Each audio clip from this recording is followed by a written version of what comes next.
Good morning. Today is Wednesday, the 6th or 5th of March, and welcome to Saba's Way of Life. And I am back in the UK, and oh my goodness, how beautiful is it? The sun is shining over the land here in East Berkshire. And now it's 11:30, 12, and it's almost warm, and it's a very different kind of heat to that of Doha, which is also equally beautiful at this time of year with a sea breeze. I mean, it's a phenomenal time when the sun is out and you can hear spring. If I just stay silent just for a moment and just listen.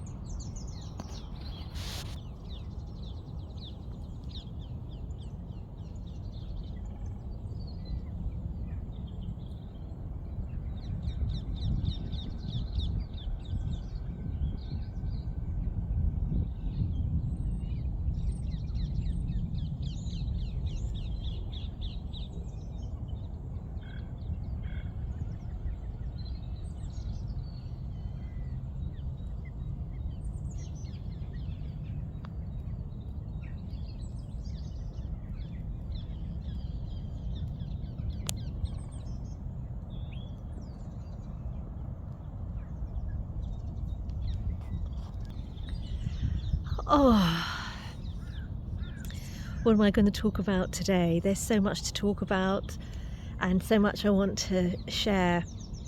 First thing that I want to say is, when we say just listen to nature, listen to the birds, which you can hear, the ducks, the breeze, the trees, it isn't just irrelevant or not relevant, nothing's irrelevant, but it's not just sounds of birds. There is a frequency and a vibration that's created that actually hovers in the air and creates a resonance with the cells of our being and the cells of everything around us. Talks to each other and nurtures each other, and we are the same as nature. I have to keep reminding myself, and therefore reminding you by reminding myself, is that we are not separate to nature in any way, and we are no different. The only difference, as I've said before, is that we have that thinking, left brain thinking mind that most animals in nature don't have. They operate from a very different frequency, which we have too, which is dormant, which is lying dormant in us, which is our connection to source and even other beings, that we aren't able to perceive that through our antennae, our wiring that we have, being electromagnetic beings. We can't perceive that, and therefore we don't understand.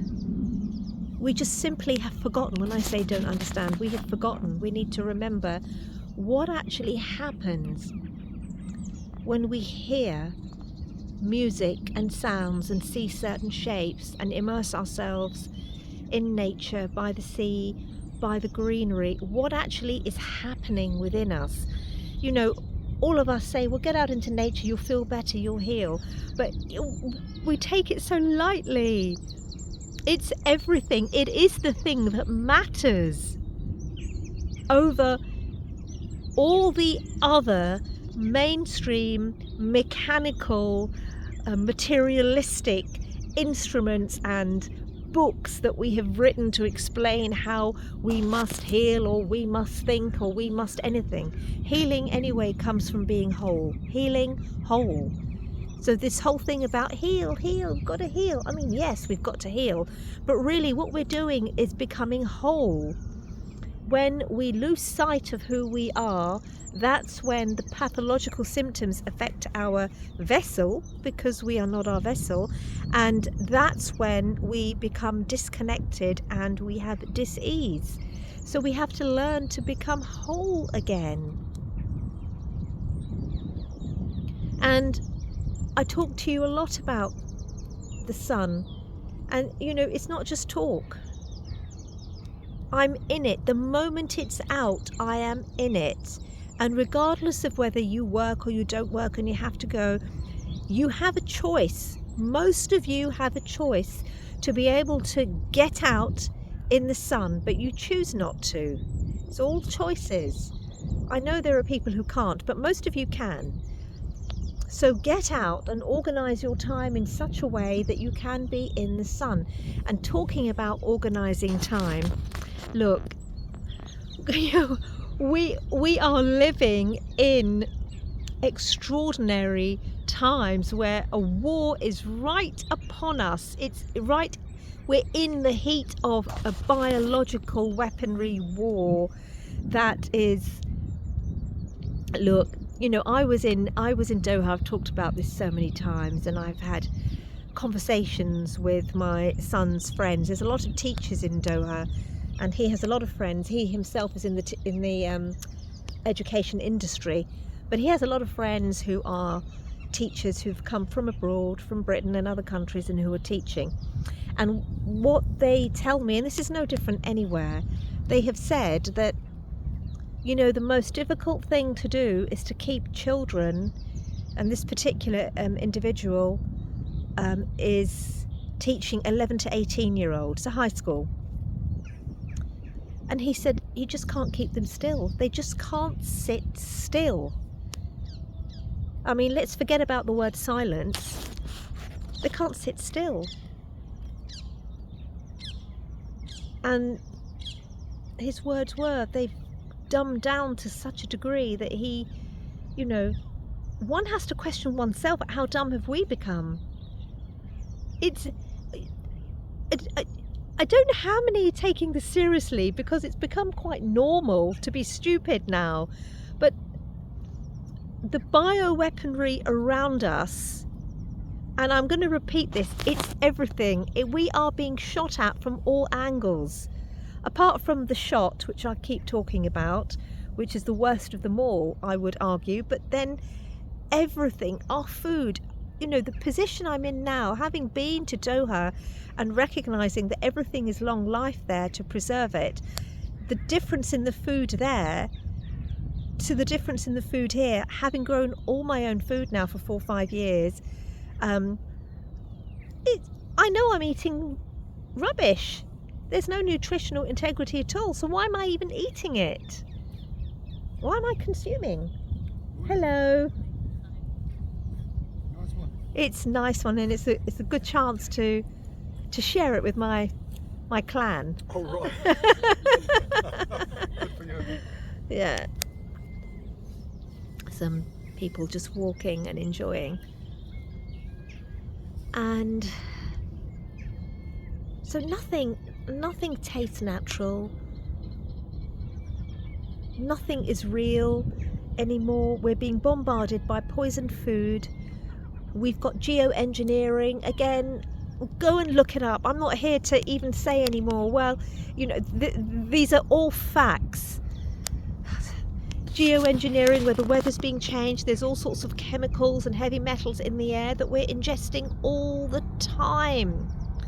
Everything that we wear that isn't natural, you know, we should be wearing cotton and silk and linen and real wool, but instead we have polyester and all this other shit, which cheap rubbish that's attaching to our skin and going into our bloodstream.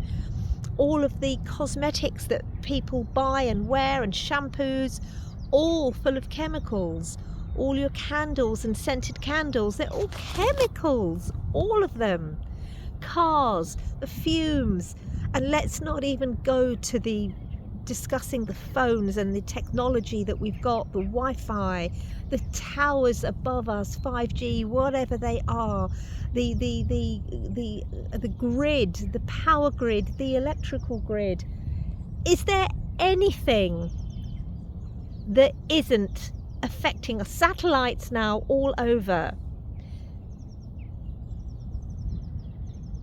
And there is an electromagnetic field being created which is not in alignment to nature, folks.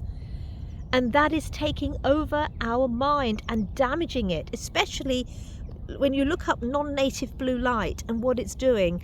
Now, what is actually happening here is, this is the thing, that this force is mimicking nature. It's doing its best, and it's been doing it for millennia, to mimic nature.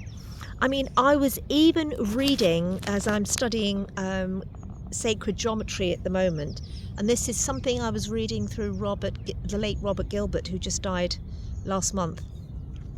Or should I say, I think he was killed. But anyway, who died last month unexpectedly. Wasn't expected at all, suddenly. And I was studying what he was talking about, the ancient Egyptians and the net. I'm not going to go deeply into it right now because I can't actually, won't know how to articulate it. But he was talking about the net, and then I thought of the internet, and I've just realized that actually these dark forces are run. Look, folks, whether you look, I'm not in this place anymore whether you accept it or not. I really don't care. These are facts. And you know how I know? Because it's become self-evident after very, very deep, wide reading. But what we've got now, this is something, again, you can study, and I got this from the lifetime work of Dr. Robert Gilbert and Dr. Ibrahim Karim. And of course, I've married it up together with everything else I've read over the years. When you do research and you do it over a period of years, you start to make connections, and you start connecting the dots. And then on top of that, if you are in alignment to nature's principles, the way way cosmic law works is that you're heard, and it brings more of that to you to help you make the connections. The most important thing is that you have to be very aware to pick those signals up. And let me just move on to, while I was talking about this net thing and how nature's trying to be mimicked, that there is I've been looking at the concept of where Satan came from, Lucifer came from, and I've been looking into it, and I got some really, really well structured answers from the work of Robert Gilbert, Dr. Robert Gilbert. I shared his details in the description in my last video. Go back and have a look in the description. I'm pretty sure it was in there, or even in the one before. Hello. Do you mind if I have a sit down? No, come and sit down. Oh, sorry. No, please come and sit down. Yeah. You're taking pictures of the wildlife. I'm actually sharing a video with my viewers that I have of what I'm doing. And so folks, I'm going to hold it there because I have a lovely lady who wants to sit down, and I will talk to you all about... Well, I try not to get in your way. No, please sit down. I will talk to you about that another time. Oh, you don't have to do that. Oh no, it's fine. Just have another look at the beautiful sun and the nature around us. It's gorgeous, isn't it? I love it. I come from a family. Well, my father was on a farm. Yes. In France. Oh, really? My father was French, and your father was French? He was brought up on a farm in Normandy, yeah. Right, well, I'm going to have a lovely discussion with this lady about the farm in Normandy. Have a good day, folks. Bye-bye.